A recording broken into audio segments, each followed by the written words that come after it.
corrupting kids with politics from cradle to the unemployment line, high suicide rates among youngsters, and Betsy DeVos puts her foot in it again. Next on The Dr. Duke Show.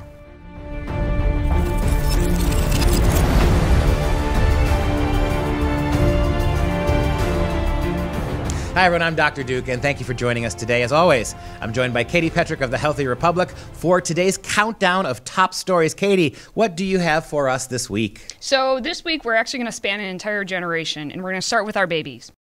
And we're starting with a story that is actually a couple months old, but it's very relevant today. It's called Admin Frets for Humanity of Children Raised by White Parents. And Naomi Nishi, an associate director for educational outreach at the University of Colorado, Denver, basically writes an article focusing on her own experiences as a parent. But in this essay, she's very preoccupied with whiteness among children, and she asserts that whites, to pay for their embracing of whiteness, forfeit their own humanity. Yeah, this is a really remarkable story. And if you're watching at home, stick with us today, because what Katie means by generational stories is really remarkable. We're going to start with babies and work all the way through adults. And I think have some really interesting things to say about why we are where we are. And this story it takes the cake. You've got an academic in Denver, Colorado, evidently sampling too much of that synthesized marijuana, who's now arguing, and it had to come to this, didn't it? Now arguing that babies of white people need to be perhaps raised by somebody other than white people, right? The implication of her article is that when white moms and dads raise their babies to be, get this, white kids, they are committing some grave sin against multiculturalism. That what has to happen is parents have to either be made radically aware of the hideousness of their own whiteness and the whiteness they forced on their kids by giving birth to them, or they need to have surrogate parents come in and teach kids how not to be white. We're talking about infant babies now. This is getting really dangerously close to the kind of race baiting, the kind of Jew baiting that we saw in Hitler's Germany, this kind of business, this idea that everything about who you are because of superficial things like skin color completely determine your wickedness. Even in the cradle now, we're starting to label babies now, white babies, as toxic as well as their parents. This otherwise would be the typical university garbage, but we're seeing the effects of this stuff spill into the larger culture here. It's really dangerous when we're starting with kids that young. Yeah, and she actually asks the question, can we instead begin at the core with our white children and work to ward off white identity and whiteness before children succumb and forfeit their humanity in order to join the oppressor? Right. What she's literally saying is that the whiteness of those babies before they've had time to learn anything. They're already guilty of white privilege. They are already racist little babies. There's nothing they can do to avoid this heritage unless you put a half-wit academic like this in charge of their upbringing, right? At which point you then subject these babies to hate yourself, hate yourself, hate yourself philosophy, the philosophy of victimhood, the philosophy of self-loathing. That's not going to be. And you wonder why there are so many Nicholas Cruzes tooling around our public schools, right? When you're raising kids of a certain outlook to believe these things about themselves, it doesn't end well for anybody. Yeah, and then what happens is by the time they get into school, we start getting stories of children coming home with certain report cards about President Trump, as is the news story that just came out, of a father who posted a picture of his daughter's first grade assignment. And we have a picture of it here. It's the report card for President Trump. So this girl was told, given an assignment, she had to answer 3 questions. Score President Trump. Was he bad, good, or I don't know? And this would be a horrible assignment, I think, for any student to get, because I don't understand what the point of it is to begin with. But for a 6-year-old to get, particularly if you take a look at question number 3, would you vote for President Trump to be our president again? Why do you think that? Well, 6-year-olds. Again, right, as if these poor little 6-year-olds already voted for him once. Step back for a second. We had a story about babies, right? And I think this is one of the story arcs for the day. So we've heard all along that what progressives want is mandatory pre-K, right? They want kids in school at age 3 and 4, not just 5 at kindergarten, because even though all the statistics show that Head Start programs and getting kids in school that early, it doesn't improve academic performance one iota. What they want them the public schools want them at age 3 and 4 is because they can indoctrinate them sooner. And what we saw from the half-wit in Denver, let's go right back to the cradle. Pretty soon they're going to be strapping bands, tape recording bands around white pregnant mothers' bellies. You're going to have somebody like some left-wing idiot, Farrakhan, lecturing these kids about the evils of their own whiteness in utero. That's where this is heading. But this thing about first graders is really profound and shocking in a way. Besides the ridiculousness of asking kids, would they vote for him again? Let me ask you something, Katie. What percentage of this is 6-year-old kids. What percentage of 6-year-olds know what they know about Donald Trump, probably from their first grade teachers? I mean, how many moms and dads do you think spend a lot of time with 6-year-olds talking politics? Actually talking to them politics, right. 0%. Probably almost none. Even most liberal moms and dads probably don't do that. So in other words, what these little first graders know about Donald Trump is almost exclusively mediated through the first grade classroom, right? Yeah. And so what does this mean for the teachers? Teachers now have an open run at our 6-year-olds to begin to politicize them this way. And I've been a teacher for 25 years. I know those are all leading questions. Put those questions back up there again, Mike. Look at this. Do you think President Trump is kind?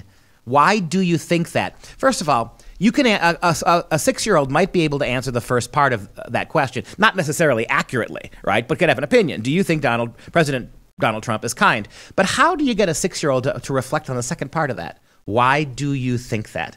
Right? I mean, these kids are going to take their cues from the teacher. And you and I both know that the teacher is going to be guiding and coaching and steering their arguments. Well, Donald Trump says bad things about people who have different skin color.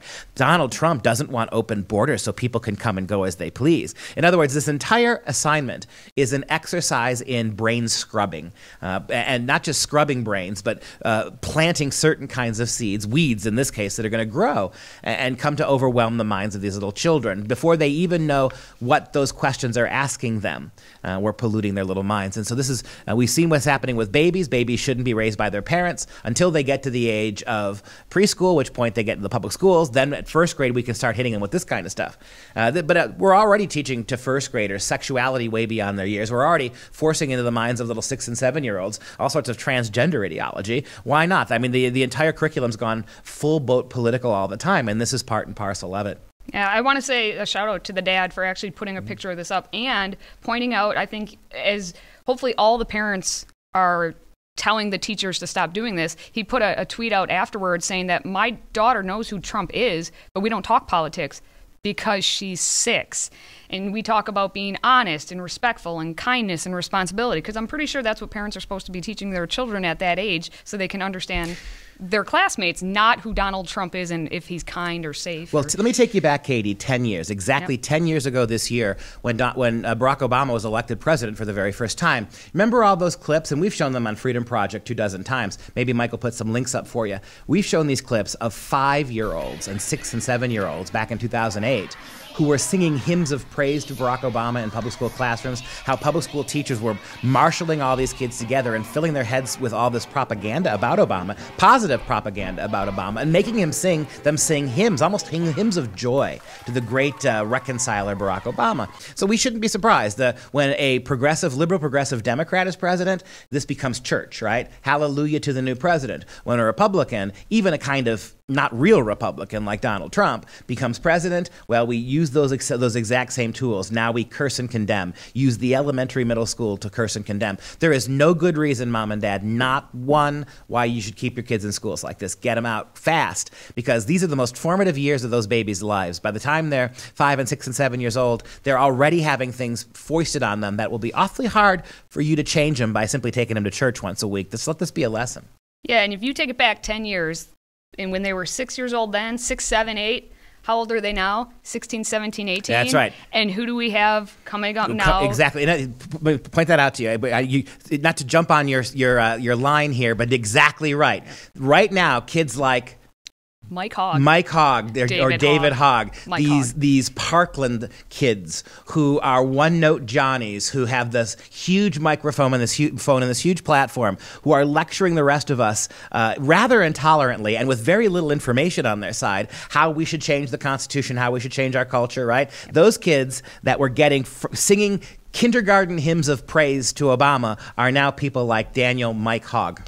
David, Mike, M-I-C. I just call him Mike from now on. Hogg. Cameron Kasky, Elizabeth Gonzalez. That's right. Emma Gonzalez, right. Yeah, all of them. So your next story then, so we've moved from babies to first graders now we're in the high schools, yes. So on Monday, they took to Twitter, did a live stream of a round table, but it was them sitting on some couches, spewing off. These are our Parkland kids. The activists, the ones who say that, gun violence needs to end now, which all of us agree that gun violence should end, but the way in which they're going forth with it is left to be seen by the imagination. So what happened is they had a moderator, and they just let the kids spew off, and the moderator didn't step in once, and they were giving out wildly inaccurate statements.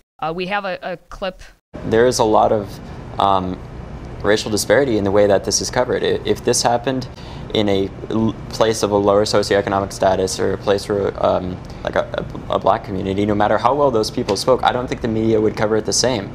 And I think it's important that we point that out as Americans and realize that, because we have to use our white privilege now to make sure that all of the voices that all of the people that have died as a result of this and haven't been covered the same can now be heard. Speaking of this, right, what happens? What happens when you, again, start to politicize kids at younger and younger ages? This is exactly what you get. I've made this argument before in many forums. When I started teaching at the university level 25 years ago, I was teaching in Indiana at Purdue University. And back then, kids came to college, and they didn't know a lot. They were really miseducated in many ways, but they were humble. The kids I was teaching 25 years ago at the college level, they knew they didn't know things, and they felt bad about it. If there was a gaping gaps in their history or in their knowledge of the great books of Western culture, they were humble because they didn't know. To spring forward 25 years, now the kids I'm starting to get in college, they're even less aware of our cultural history, of the Constitution, of the founding of the country, even less aware of the rights and responsibilities of citizenship in a republic, but they are now arrogant like this group of kids is. We don't have to know the Constitution. We don't have to know history. We don't need any of your stinking life experience. We know what we know. And the irony is the only place they get those worldviews is from their public school teachers, right? That when you start, take them away from mom and dad as babies and put them in preschool so they can get into school sooner, and then start asking and quizzing kids, having kids either sing praises of hymns to Obama or condemnation assignments like this one for Donald Trump, it's not surprising that you get here, right? I mean, we're beginning to see now the kind of Frankenstein monsters you get when you start incubating politics for kids as young as now infancy. Well, and I can tell you from the student perspective, 15 years ago in college, just like you said, it was, maybe you didn't get that education in high school that you wanted, but when you got to college, you thirsted for it, and you wanted to grasp what it was the professors were saying. I went back to college again just a few years ago here, and it's completely different. It's exactly, again, what you said. The evolution of how students have become less humble and feel the absolute right to that they know what they know and no one can tell them otherwise, and they choose not to listen, is exactly the attitude that is being presented by these high school students now. Yeah, these kids are the walking, talking embodiment of Vladimir Lenin's useful idiots, right?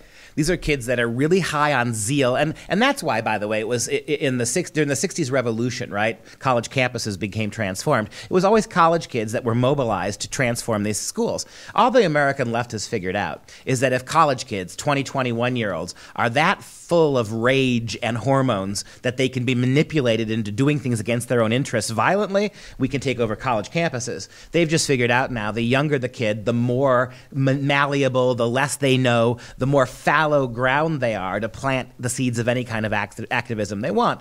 And that's what you have here. You have a situation where these kids are, for lack of a better word, useful idiots. Idiots in the sense that I still have yet to hear a real cogent argument against guns other than I was shot. Well, I wasn't shot at. Some of my friends were shot at. My friends were shot at a school I happen to attend, and therefore I have moral authority about guns. And unless you've been shot at yourself, Marco Rubio or Dana Lash, unless you've been shot at yourself, NRA, you have nothing to say about this. Shut up and let us talk, and let us change the world that way. And these kids are being treated as useful idiots by the controlling, the Democrats, left-wing politicians, people like Bill Maher, who have him on his show. And Bill Maher will argue with anybody except, evidently, a 16-year-old who happens to share his view of guns.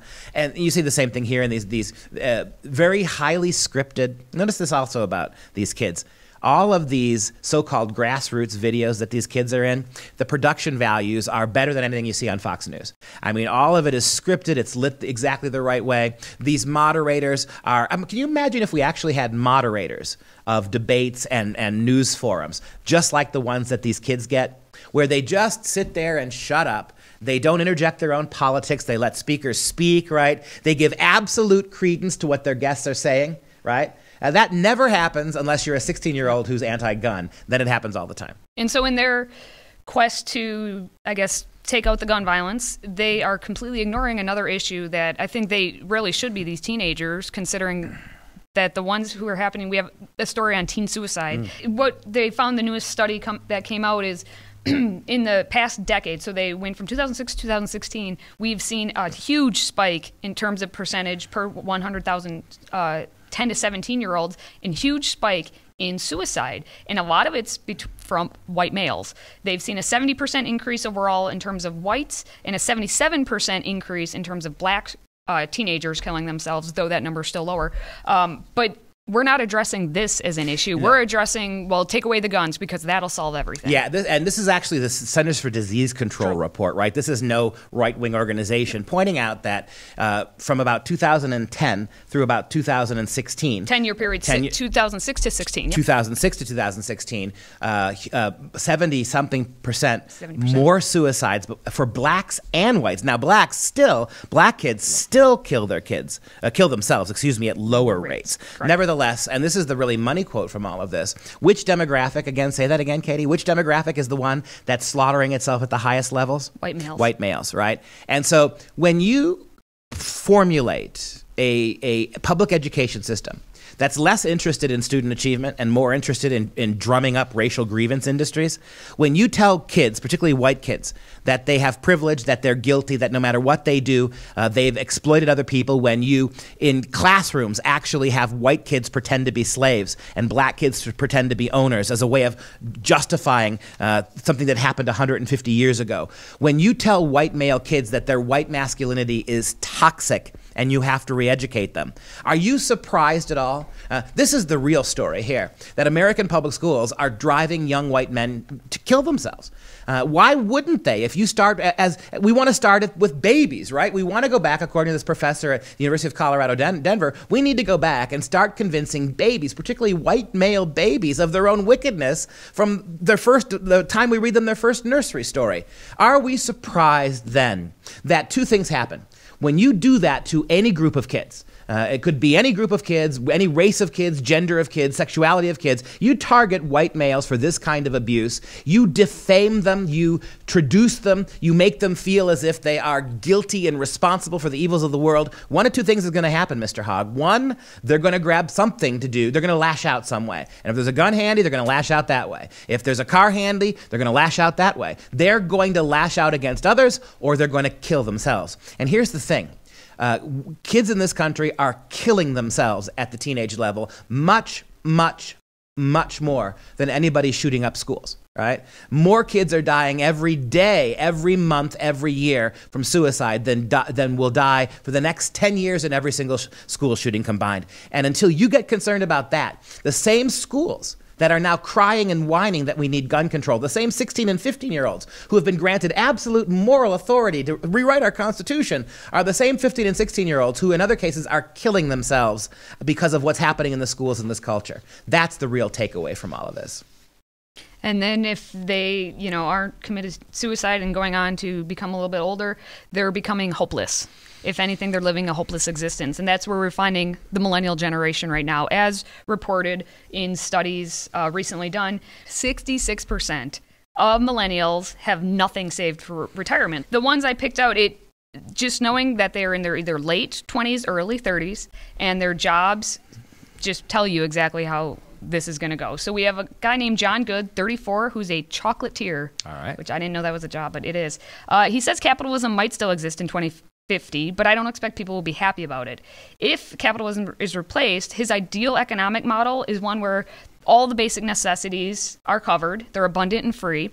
Everyone works a few hours a week at the necessary chores of society, like garbage collection and machine maintenance, then has the rest of their time to pursue whatever projects they want. I'm guessing being a chocolatier is one. And he says that he's all about being happy now. I just blew all my savings on a 9-month road trip on the assumption that something's going to change drastically in the next few years. I think it just says it all right there. We probably don't even need to read more than that one, but we will, because this is just too much fun. So he's a chocolatier. That means one of two things from the millennial palate. Either he's somebody employed to make chocolate, which would imply a job and common sense, or he's like a mouseketeer who just eats a lot of candy. That's given the way could be both, given the way his comment played out, profits. It's a problem. And so I love that first thing he says, that by 2050, capitalism will be dead. All right, there's that assumption. Number two, when it is dead, then everybody will have what they want and what they need in abundance and free. Yep. So explain to me, Mr. Chocolatier, how you can have both abundant and free. If the place you make chocolates stopped charging money for them and people came in and just picked them off the shelves and ate them, would you still have a job, John? Probably not, Mr. Chocolatier, right? So the lesson of socialism which our public schools refuse to teach kids, because it's the only way you could think that, is if you have not only not been told the truth about socialism, but you have been lied to about capitalism, which is exactly what happens in our public schools. The only way you can believe that, right? That you can have absolutely free and absolutely abundant. I also love his argument, right? That once this happens and everybody's taken care of freely and abundantly, then people will work 1 or 2 hours a day. Not a week's worth of work, not a month's worth of work a year, a couple hours a day doing things like collecting garbage, right? Where all the great utopian society comes, right? Who distinguishes who gets to clean up the garbage, right? This is such walking, talking definition of utopian nonsense. But without beating our chocolatier up a little too much, give us the next shining light of enlightenment from the millennial generation. Who Our else you next got there? contestant in this game is Shannon Molly, 31, who's a student, organizer, bartender. Wait. Student, organizer, and bartender. Yep. So alcohol, radical politics, and government schools. Yes. This is going to be very good. Lay it on me. Not only am I not saving for retirement, I have never had a serious job because I have thought capitalism would be F word by the time I retired since I was a teenager. So I've never had a serious job. Well, I suppose we should give her credit. I mean, to some degree, she recognizes that all the jobs she does have, student, organizer, bartender, right, aren't serious jobs. At least she knows that. So she knows that she's not being a productive member of society. But her assumptions are remarkable. And this tells you how little we have prepared kids for the future, right? And why, in a world where we teach kids to live only in the now and not to think about things like saving, not to think about things like responsibility, and to tell these little snowflakes, right, that their opinions, their values, their worldviews, as completely unshaped as they are with experience and how utterly unacademic they are, they don't really know what they're supposed to know in school, are absolute in their moral authority and power. So she's not saving anything. She will not save anything because as far as she's concerned, all this is going to be gone in a little bit anyway. And you understand what kind of a weird game this is? Maybe one of the reasons why kids from the millennial age down are killing themselves so much is because you can't live that way. You cannot live that way. This idea that you're going to plan your whole life and its arc, you're going to plan your whole financial future, you're going to plan for families, you're going to plan for careers, you're going to plan for happiness and retirement by spending what, like the previous guy said, I just spent my entire wad, the little money I had saved on a 9-month vacation. How old? You're younger than me. How old were you before you had a year's worth of? How many years would it take you to build up 9 months worth of vacation? I'll never see that. We'll never see that. And that's true of most people. I mean, this idea that almost 9 months out of an entire year vacation, let that sink in for a moment. That's not something that responsible adults have until they retire, really. And so this idea that we're going to burn out now, right, because we know no other way. And when that empty kind of lifestyle comes back to bite them in the butt, what do they have to fall back on? They have no families. They have no careers. They have no money in the bank. They have no prospects, no future, right? And by the time they realize that they do need, quote unquote, serious jobs, they're too old to get them. And then suicide becomes a much more appropriate option for some of these people. Yeah, and not to get off of saying all these quotes from these lovely people, but it ties into something that you talked about a couple weeks ago now about how the mental health study that was recently done showing how anxious the young people are because it's exactly what's happening with these people and what you're saying. So the flip side is the second article that you're going to bring back up here, right? The flip side of not saving because we know social justice is coming because all of our utopian high school teachers, and here's the thing, all those high school teachers who taught you that stuff, right, who gave you that worldview, they've got huge retirement packages with the state. Their unions, right, are looking out for their monetary interests, right? Yes, they are. Those people are getting paid whether you learn anything or not. In fact, there's no way those teachers can unteach you or misteach you that will result in them not getting big fat paychecks and huge, really great bonus and retirements and medical plans.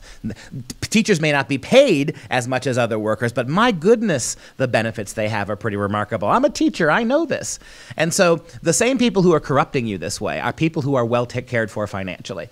It's just too bad that we don't have the reflexiveness to understand, or the thoughtfulness to understand, that the same people who are telling you to live like bohemians, right, burn it up now and tear it all down for the future, are the ones who have the best 401ks out there. A little bit hypocritical, it seems to me. But that's the second side of the story, right? That why are these kids so anxious then? Something like, we saw that a couple weeks ago. The survey said that many millennials spend about 60% of their time worried.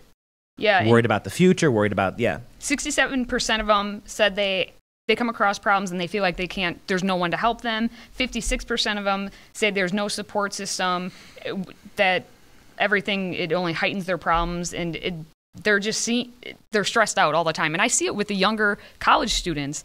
They're anxious about the most minute things instead of thinking to the big picture, because they're not taught what's the big picture. They're taught about the now. Yeah, we don't teach them sufficient to the day is the evil thereon, if I may quote the King James Bible. Yeah, we don't teach them that anymore.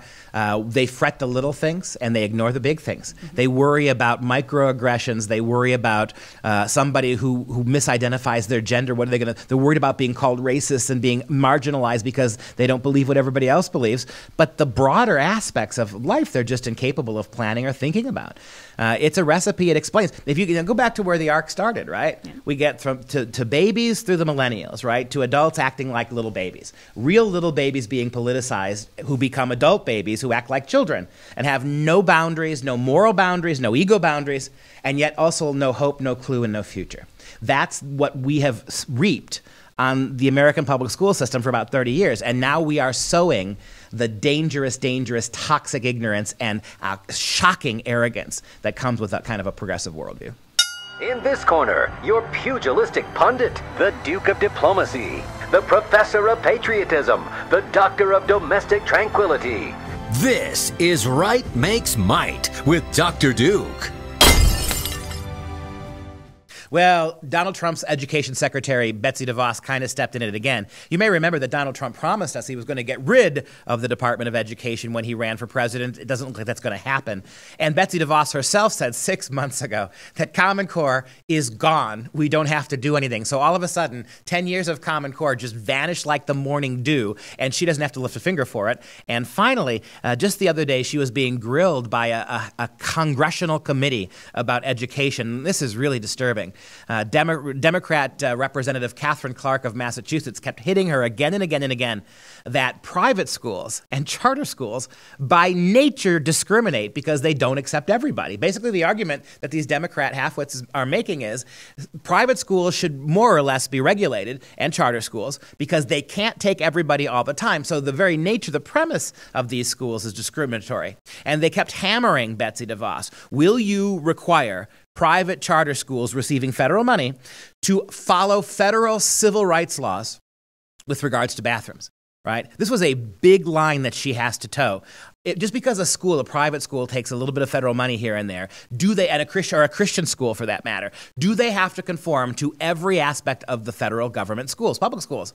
She wouldn't answer until the very end. So you would not be able to send federal dollars to a private school that did not adhere to the full panoply of civil rights laws in this country. Federal law must be followed. Is that a yes or no? Just say yes or no. Yes or no. Federal law must be followed when federal money is involved. So is there some problem? Yes or no? Will you guarantee? I think I've been clear. Then say yes or no. Yes. Okay. Quote, all education must be aligned to post-secondary readiness, unquote. That's from the ESSA Act, right? The idea, the new federal mandate for who controls education, all education. And that, by the way, all word is going to include, sooner or later, homeschool. So if you take one dime of federal money, you must, and you're a private Christian school, you have to have separate bathrooms for transgender kids. Betsy DeVos just sold them out, and she's selling out homeschool moms and dads down the road as well, because what's going to end up happening is that once all the private schools, based on what she said, you now have the premise is that any private or charter school is discriminatory by its basic premise.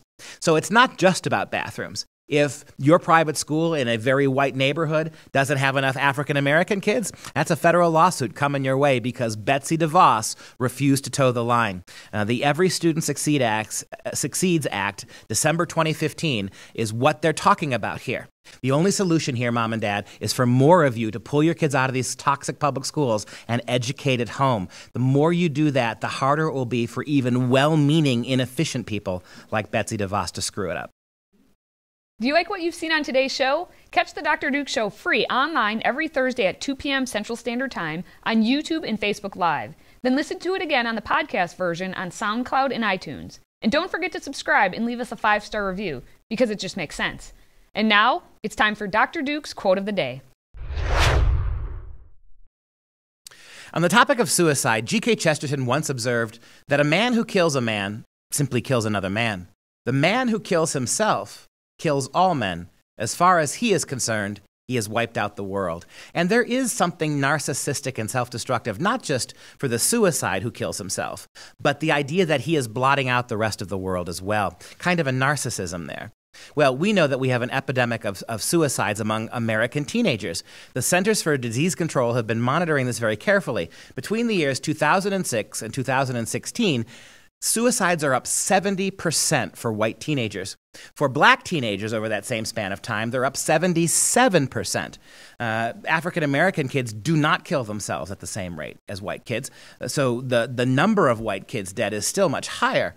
A recent study of pediatric hospitals shows that suicidal patients, young kids between the ages of 5 and 17, who are brought in for treatment, has more than doubled between 2008 and 2015. The highest risk for suicide of every single class of kid is white males ages 14 to 21. This is a remarkable statistic when you think about it. When we create a school system that is predicated on telling little white boys, almost from the time they start school, that their whiteness, their masculinity is toxic, that they are responsible for all of the world's evils, and yet in spite of that responsibility, they are also the most privileged of any other group. That with all that privilege, all they've done is fail and kill and murder and hate. Starting with elementary school, we're breeding that kind of thing in our kids. Maybe that's why kids at that age, high school, teenage years, who've been beaten down for so long, they either try to take it out on their classmates or they try to take it out on themselves. Maybe if we took Chesterton seriously, maybe at the heart of the epidemic is not power or empowerment or privilege. Maybe it is discrimination. If we keep insisting that certain kids are guilty and others not, that certain kids are guilty no matter what they do, you're going to get more and more of those kids broken. For all the so-called privilege of white males, boy, do they kill themselves at a rate higher than everybody else. And that does it for us this week. For Freedom Project, I'm Dr. Duke, and we'll see you next time.